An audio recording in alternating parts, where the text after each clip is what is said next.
Us.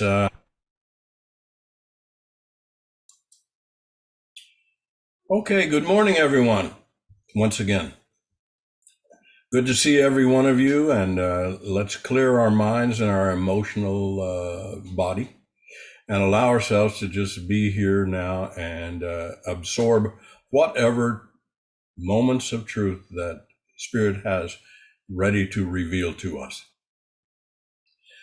Today, I'm going to give a talk about something, and if I've given this talk before or given it this title before, I apologize for using it over again, but it's something that I think needs to be shared right now in this day and time. And this is an old phrase. It comes from the 16th century. That'd be the 1700s, around William Shakespeare's time. And I'm amazed that this phrase has been around as long as it has. But it's "don't throw out the baby with the bathwater." Boy, that's an old one, and we still use it to this very day. Don't throw out the baby with the bathwater. And it means pay attention to what you're doing. Pay attention to what's going on. But more clearly, it means don't cast aside something important with that which is used or sullied or no longer useful. Don't throw away something valuable in the intent to get rid of something no longer needed or is unusable for you. There's a history of this tradition, of course, in reality. In olden days, and not that olden actually, I remember this as a child, in going to my Uncle Lester and Aunt Billy's house in a little town in Missouri. And we would take the train there from Oklahoma City. We would take the bus from Edmond to Oklahoma City, and then get on the train and take the Super Chief all the way across to Neosho, Missouri. And then Uncle Lester would pick us up in his car. And he was a man who had, I guess what is called an overbite, or no, overbite is like this. Now, he had an underbite. He looked like a little bulldog. And he drove the car. He was short, so he drove the car holding the steering wheel like this. Oh, my hands are not showing up so good. And he didn't drive like this. He drove with his hands turned inside out so he could pull himself up to the steering wheel, and he sat on some books or something. And off we'd go, and we'd take these curvy roads, and we'd get there. So we'd be there for the weekend, and on Saturday night, the family would line up, and they'd put a big pail where the kitchen table went. They'd pull that out and put a big bucket, a galvanized pail, on the ground inside the kitchen, and they'd start filling it with hot water because they didn't have a hot water tank. They still used a pump, and it was old fashioned. They'd fill that thing up and put some hot water in there and so forth, and then Uncle Lester would get in there, and Aunt Billy would wash him all down and everything, and he'd crawl out with a towel around him. Here'd come my cousin Henry. Henry was next, and he took a bath in that same bath water. They didn't change the bath water out, and it just went through the family like that. And then came my cousin Patricia after Henry, and then after that, Barbara. And then we, as little children, got to get bathed. First me, then my sister. We went like that all the way down, and then they'd finally gather that bath water and throw it away.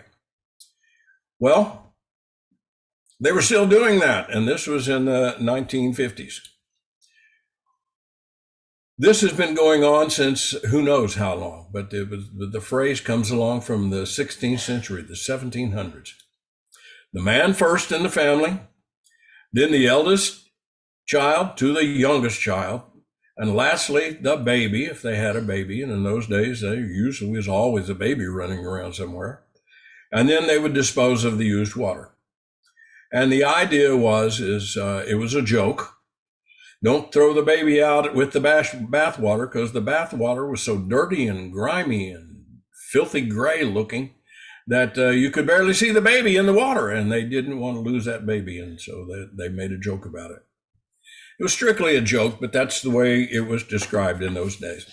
The water is so dirty, and the baby is hardly visible. Well, let's take a look at this from a metaphysical point of view now. In this system of thinking, this metaphysical way, every character in a story or in a phrase or in whatever it might be is given a quality. And in this one, men represent our thinking nature.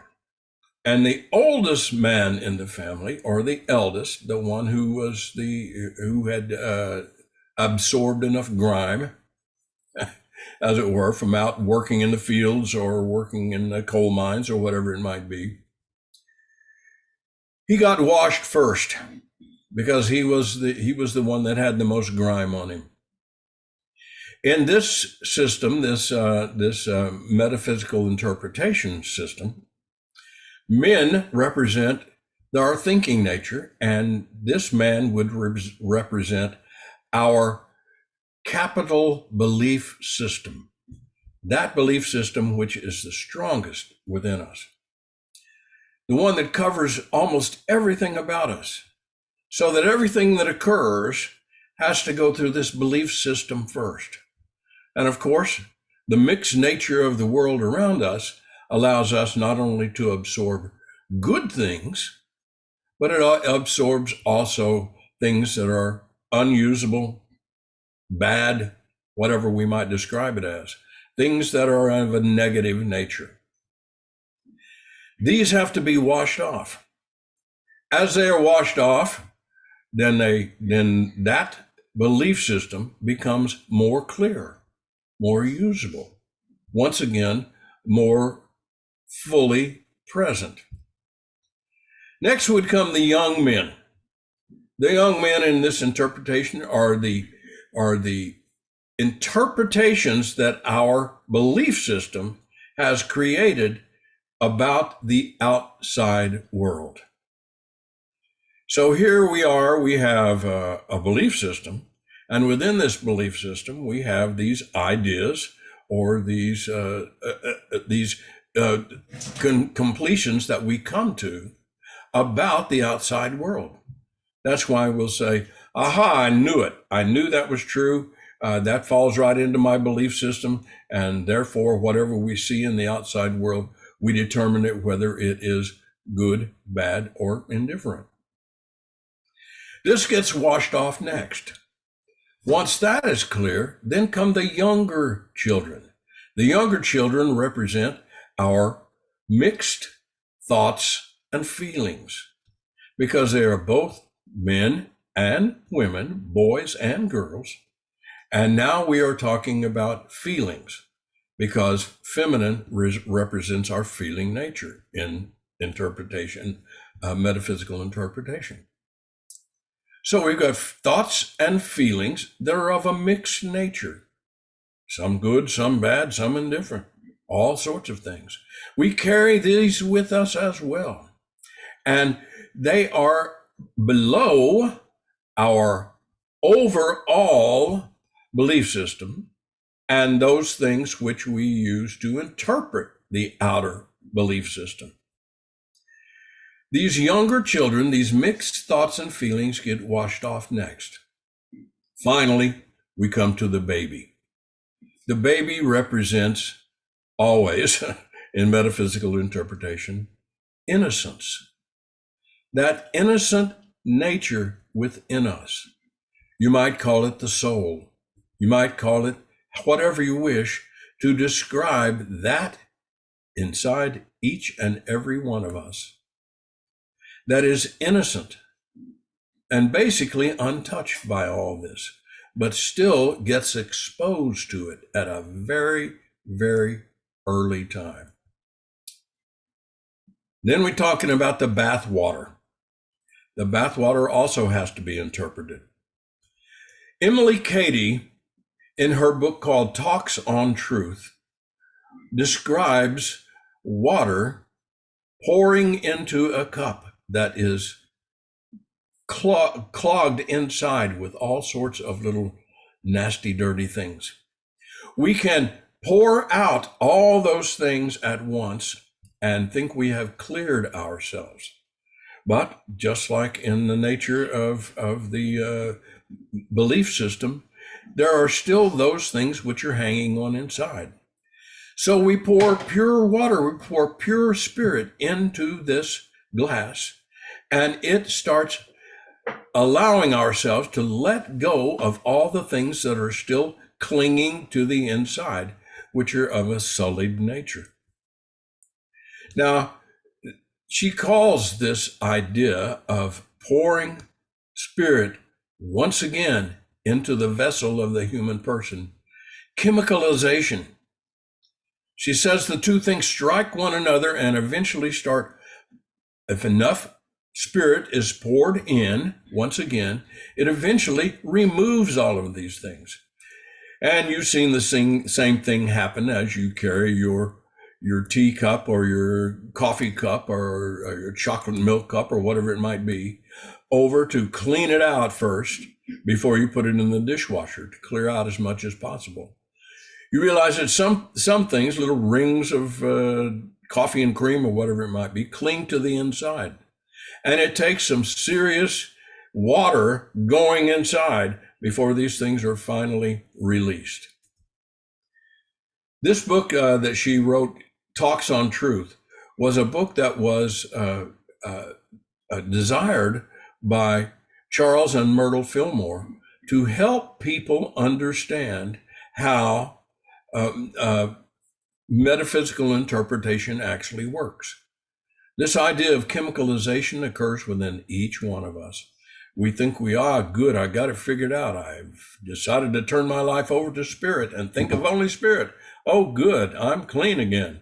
No, you still have pieces of you that are still active within you that are less than the truth. And she said that's what causes this. That's what causes mixed thoughts and mixed feelings to come back into our life and produce outside in our world those things which are less than perfect. Now, I want to talk for a minute about after having completed this metaphysical interpretation. So that's the entirety of it. You start with the belief system. You go into secondly, the interpretation in the outer world, and then you get rid of these mixed thoughts and feelings as best you can, and then the baby is there. Now, this happens to most of us. We think we are no longer an innocent child. There's nothing within us that is innocent. We've passed that stage of innocence. And we no longer have to look back. We no longer have to identify with that. We no longer have to be a part of that because it's no longer a part of us. I'm grown up. I'm no longer a child. I don't need to think as a child. I need to just move on. That is incorrect. That part of us that is the child, the baby, the innocence, is the pureness of who we truly are. So we don't want to take all those things that have gotten in the way of this pureness and throw it all out and include in it that which we need to hang on to the most, the child within. Each one of us need to remember that. We need to remember that even if we tried to eliminate the child within, it's an impossible task because it's the truth and the essence of who we truly are. Now, spiritually speaking, that man represents our idea that we have created in the world that says to ourselves, the world is stronger and more powerful than anything in this silly thing that we call spirituality. Reverse that. Reverse that and realize the truth that spirit is the strongest. Spirit is the only thing there really is. Everything in the outer is an illusion based on our belief system that the outer is real. A Course in Miracles teaches this. Unity teaches this. The Bible in and of itself teaches this. The spirit is what is truly real. If we focus on that, then we cleanse ourselves of all this silliness and all this misinterpretation. Once we've done that spiritually, then all of our happenings in the world are viewed through spiritual eyes and not through the eyes of the outer world. Once we're able to view things spiritually at all times, then we are functioning from a oneness, an absoluteness, and no longer from an idea that there is an inner and an outer, an other and and like that, just all the way through. No longer is there an idea that there is a separateness from the spiritual. God is our Father in this case. Our mother, oh, by the way, we never represented her as getting a bath at all because it's all done in secret. In secret. And because of this beautiful secret, prayer and meditation exist in our hearts, deep within us. That is our mothering nature, that mothering feeling nature, in secret, in private. Jesus teaches us to go into our private, secret closet and pray in secret to the Father, and all things will be given unto us. Well, interpret it however you wish. It's all up to you anyway. Each of us individually and all of us collectively. We are one. We are never separate. We are all of the same family. We all get that Saturday night. We all get to be in the wash tub. We all of us. And our nature within us is cleansed once again, ready to go and do the work that is there before us, but with a different nature and a different mindset, a mindset of purity and oneness. View the world that way, go into the world that way, experience the world that way, and see what a difference it makes in you and you will make in the world. God bless.